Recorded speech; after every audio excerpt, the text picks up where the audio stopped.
Let's talk about some styles of music that were created by Gen X back in the 80s and continue to go strong this day, but not many Gen Xers talk about it. Stick around. All I need are some tasty waves, cool buzz, and I'm fine. So, I've been wanting to do this video for a long time now. It's kind of been like a passion project of mine that I've just been kind of holding on to. I love every video that I do, but there's just certain subjects of ones that I really like, and you put a lot of energy into it. And it seems like the ones that you really like are the ones that nobody watches. But I'm going to put this out there anyway. Hopefully, it gets some views. Not only Gen X, but this is something that millennials listen to and Gen Z kids listen to. Now, growing up in the 80s, of course, in the 70s and 80s, we had the best music ever, right? I mean, there were so many different genres of music that took place in the 70s and 80s um, that it's just hard to get your head around. You had disco that still went into the 80s just a little bit. You had a lot of really great country music that came out. You had punk rock. You had heavy metal. I don't even know if they called it death metal back then, but that was obviously something different from heavy metal. You had hair metal. You had new wave. Um, and you had your pop. You had rap or hip hop. You had so many different genres of music that came out back in the day, but in all of these Gen X videos or all these videos you see about the 80s, there's one style that I still don't see anybody talk about. And I'm going to talk about it today because it's my favorite music, actually. I love all those other styles of music.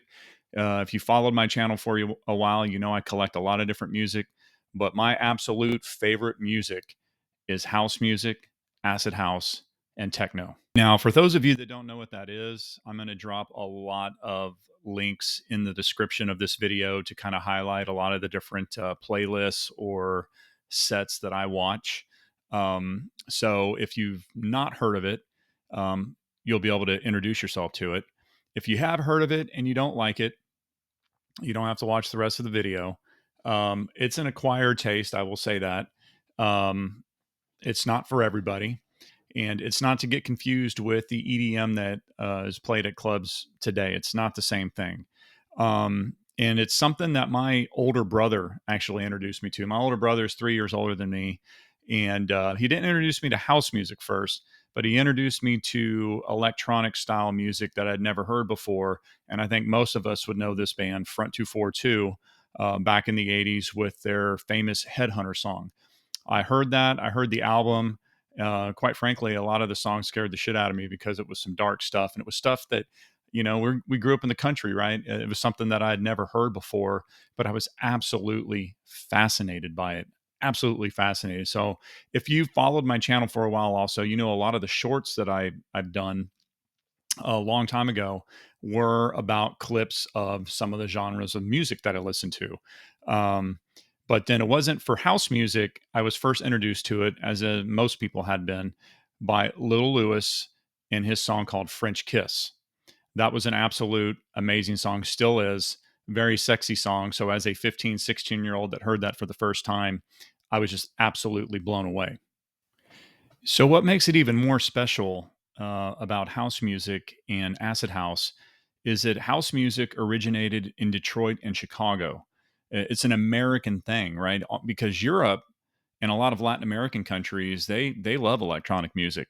It seems as though it was never fully adopted in the United States the way that it has been, honestly, globally. I mean, it's pretty much every other country in the world, unless you live in a major city like LA or New York or Chicago or Miami.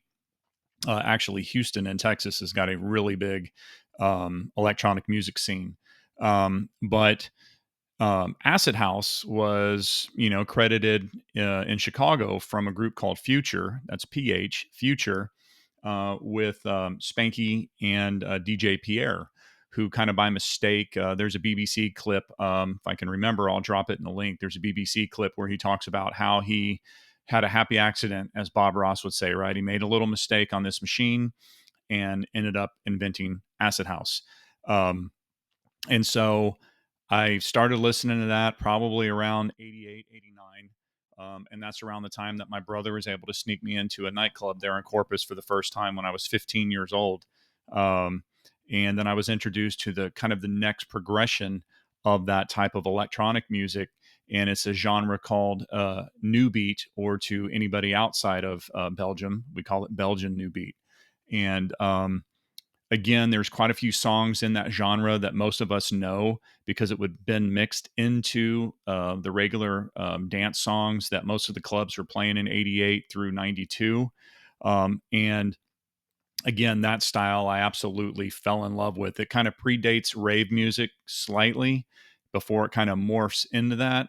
But yet again, another style of music that is just absolutely amazing. And there's a great video by Radio Soulwax that I'll drop a link in the description that kind of tells the history of it, but with the songs. And so it's basically a lot of the different really awesome new beat songs, new beat tracks, some of the most popular ones.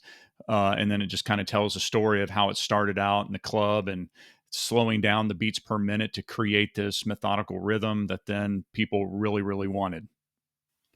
So then the next progression, after I started martial arts around, excuse me, I'm going to move this a little bit, around 92, 93 ish. When I was training, I really started getting into drum and bass, not to be confused with dubstep, which is today, which isn't bad, but drum and bass was the precursor. And then, of course, jungle drum and bass is my preference because they mix reggae into it a lot, and it's pretty badass. There's this mix that I've been listening to probably for 12 years on YouTube. When I go out and hit the heavy bag in the garage and jump rope, I have that mix on because it's pretty freaking awesome. And that's from the early '90s to kind of the mid '90s. Then we kind of went into the Euro dance music, which wasn't too bad. It was a little bit different. I do admit that I saw LaBouche. I did see them in concert. That's Eurodance, if you're wondering what that is. Um, but and then of course, around that same time is when I was introduced to the Prodigy for the very first time. I still remember, it's kind of crazy. I still remember the day I was living in a town called Beeville, Texas, which is about 35 minutes, 40 minutes from Corpus, where I had gone to school and bought a house when I had my kid, my oldest now, and I was brushing my teeth, and I always had MTV on in the morning on the TV while I was getting ready, and I had it blasting, and they played Firestarter for the first time. Now, people don't realize Prodigy had been around for quite a while before then, but Firestarter was the one that kind of put them on the map for the USA, and of course that kind of took that heavy, that metal, that fast paced bass line guitar, like heavy metal style with electronic music. And again, it just kind of blew me away. And it really blew a lot of people away in America because they shot up to the top of the charts over here because of that song. So, with that said, then I started researching because it was kind of pre-internet days, couldn't really find too much. Then I began to find a lot of the other albums that they had already made. Realizing that Keith Flint at the time was just a dancer for the band before he winded up going into one of the lead roles of the group. So moving into the mid '90s into the 2000s, of course, we had the rave scene. Again, love that music. Lots of really good aspects of that music. I do admit that sometimes it tends to get me a little aggressive. So a lot of times I would use it when I was training at the gym for fighting, jujitsu, karate, whatnot. Um, and then a lot of, house music never went away. There were still people producing music. I know when Felix the House Cat came out with that one song in the '90s, Silver Screen, I think it was, that he had already been around for quite a long time. And Miss Kitten was the voice, the female voice that was in that song. Kind of put it on the charts as kind of a style that people were like, oh my God, what is this? So house music, acid house never went away. There were still new people making it. And techno music never went away. But it kind of went into, um, just kind of uh, went away and went into trance music, which I'm not going to knock it. I listened to my share of Armin van Buren and Tiesto, but it just didn't do the same for me as the house and tech house and acid house and Belgian new beat, because I still listen to all of those to this day. So with that said, drop a comment below. I really want to know for my my viewers that follow me what you think of that music. Is it just something that we don't talk about because a lot of Gen X people don't like it?